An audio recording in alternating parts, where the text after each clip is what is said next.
From Anshe Sfard Beth El Emeth Congregation, it's time to take 10 Minutes for Torah with Rabbi Joel Finkelstein. Welcome to our discussion of Parshat Mishpatim, the content of the Berit. We know Berit is a covenant. It's a deal, but it's more than a deal. It's a blood, deep type of commitment.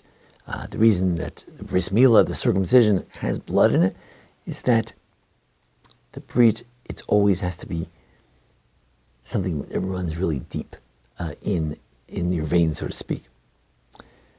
Here in our Parsha, a covenant is forged. Last week we read about the Ten Commandments.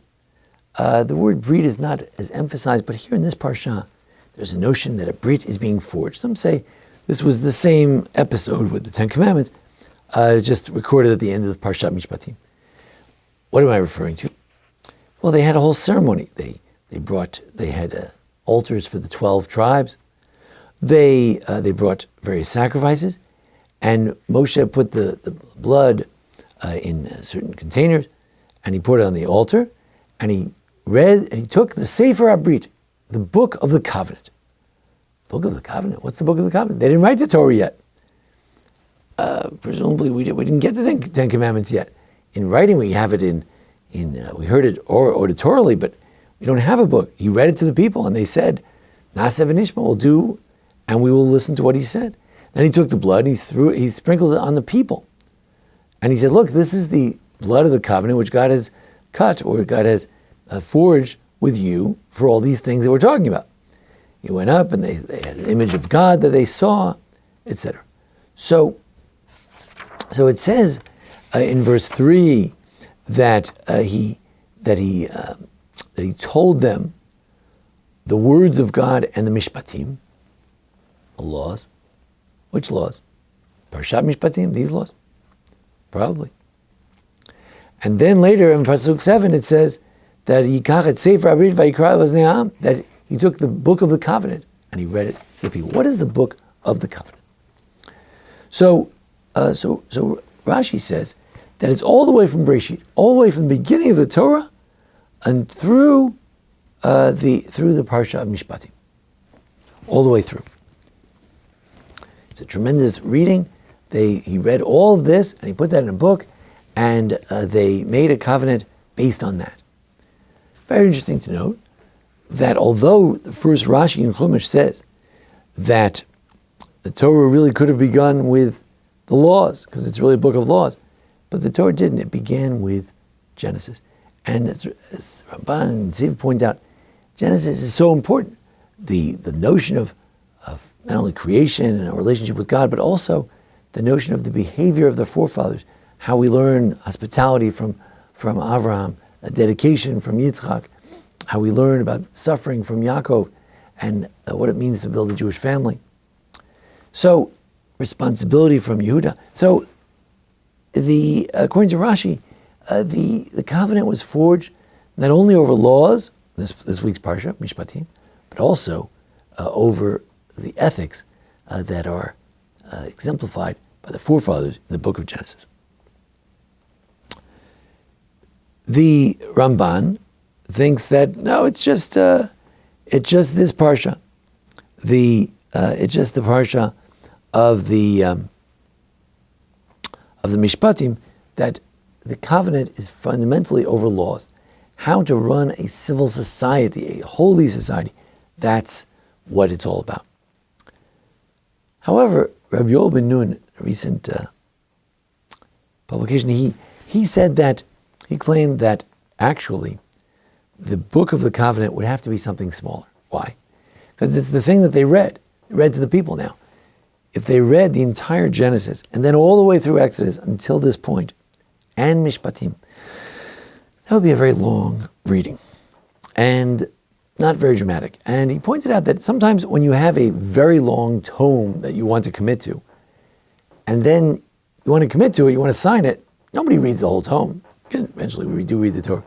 But you have a smaller document. For instance, the mezuzah, that's fill-in, is the notion of taking a smaller document that reflects the larger document and binding it to our homes, to our hearts, as if to say this is very dear to us. So too over here, he suggested that they read specifically the covenant. What is the covenant? Well, actually, you find out more about the covenant and what it is from Parshat Ki Tisa. And Parshat Ki Tisa, it doesn't repeat the entire Mishpatim. In other words, the Jews did the golden calf, Parshat Ki Tisa, later on. And then Moshe has to reconvene the covenant and re-up the covenant. How does he do that? Well, he says, look, I'm making a covenant, and he said, keep the covenant, destroy the local Canaanites, don't make any covenants with the Canaanites, destroy their idols, and also you should not worship idols, and also you got to keep Pesach, Shavuos, Sukkos, Shabbos, perhaps the sabbatical year, and that's what it says. An additional law as well. So, and then it says, write down these things because it's based on these things that I made the Berit. I made the covenant. So the covenant is really just on that. Now, in Mishpatim, you have those laws as well, almost a repeat type of thing. Mishpatim also has these laws, but they're sort of upside down. The warning about Israel and how you should conquer Israel and how you should destroy the idols is at the end, and then the laws of keeping Pesach, Shavuos, Sukkos, Shabbos, perhaps the sabbatical year. These things are found beforehand. So the question is, at what verse would it begin? What verse would it begin? Where would this covenant begin? So you could say Shalosh Regalim. There are three covenant. It says Shalosh Regalim Tachol B'Shana. It's a nice introductory verse that there should be 3 pilgrimage festivals. It's where we're told to renew the covenant every year 3 times. However, Shabbos is found before that. Sheish Yamim Taseh Masecha B'Yom HaShvi Tishbot. And the Shemitah is before that. Sheish Shanim Tizra Sadecha. So where would you start? Sheish Shanim Tizra Sadecha. It's Vishesh. It's not a beginning. Maybe you go back to Lo Tatem Mishpat. You shouldn't pervert the judgment of the poor. You should stay away from falsehood. Perhaps it should begin over there. So that's another possibility. Also, could be Anshe Kodesh. The notion of holiness is introduced. So somewhere, I would argue that somewhere in chapter 23, you have the beginning of the covenant, and then it goes till the Moshe Amar, till chapter 24, and that chapter 23, definitely including Shabbat, definitely including Pesach, Shavuos, and Sukkos, definitely including the notion of the covenant that you have to keep, and the nations that you have to watch out for in the land of Israel and with their idolatry. These notions have to be included. Exactly what else in chapter 23 is included is an interesting mystery. If you take Rabbi Yobanun's theory that indeed all that was read and all that was written was this small document that has these particular pieces in it. Based on this, it's interesting to note that, what is the content of the covenant? You say, well, ultimately the content of the covenant is the entire Torah, all the 613 mitzvot. Obviously, the 10 Commandments play a prominent role in the covenant, right? There are Luchot HaBrit, there are the tablets of the covenant. But if you look at this sort of abridged version, there's a notion that there's importance of renewing the covenant. On Shabbat is about a covenant. It's a oti, beinu v'nichem. It's a sign of the covenant, to the Brit Olam, to the eternal covenant we have with God. The Shemitah, sabbatical year, is that type of covenant that once every 7 years show that God owns the earth. The pilgrimage festivals, Pesach, Shavuos, and Sukkot, you got to show up. You got to go back to the covenantal place, to Jerusalem, to Shiloh, wherever it is, to renew the covenant and to affirm the covenant, as they did in the days of Josiah. They reread the Torah and they affirmed the covenant. So when we talk about certain mitzvos, they're not just mitzvot; they're also covenantal mitzvot. Shabbos is clearly a covenantal mitzvah, and the holidays are also, Pesach, Shavuos, and Sukkot are covenantal mitzvot. They affirm the covenant. However, Rav Yaakov Meidan pointed out in a dialogue with Rabbi Yoel Ben Nun recently, pointed out that there's another place to look for the covenant. That is Parshat Bahar. What's Bahar? It says that Bahar Sinai Lemor, that God spoke these words at Mount Sinai. So it's true, it's found at the end of Vayikra, but these are the words that God spoke at Mount Sinai. And what is it all about? The sabbatical year and the Jubilee year, and being good to the slaves, remembering that we were slaves. And then what happens right after that? We have a covenant. What happens if you do the right thing? What happens if you do the wrong thing? Rabbi Yoel Ben Nun counters that you don't need that full expression of what happens if you do good, what happens if you do. That's later on.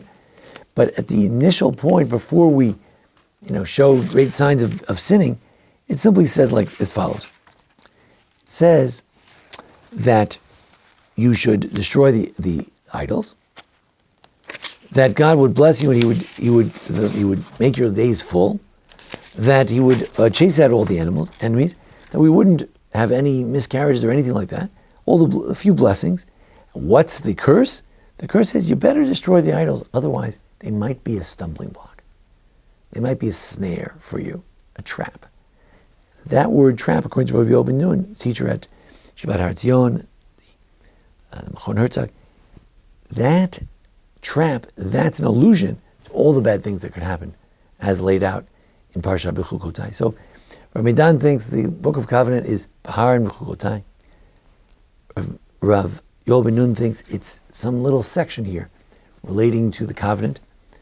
And we mentioned the Rashi, that it has to do with all of the ethical principles laid out in Genesis.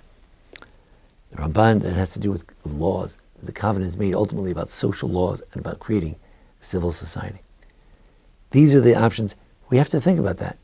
When we have laws, mitzvot, then there's some things that are covenantal laws. When we talk about Shabbos, Pesach, Shavuos, and Sukkot, we have to remember that they have a special role. They're not just laws, not just mitzvot. They're also a fuller expression of the covenant, and also sabbatical year, which we're observing this year, 5782. That too is part of the covenant. Thank you for joining us here at the Anshe Sefar Beth Lehem congregation for a discussion of the covenant. Join us each week for a discussion of the holidays. And thanks to Jason Lefkowitz, our producer. Thank you. This has been 10 Minutes for Torah with Rabbi Joel Finkelstein. To learn more, visit asb.org.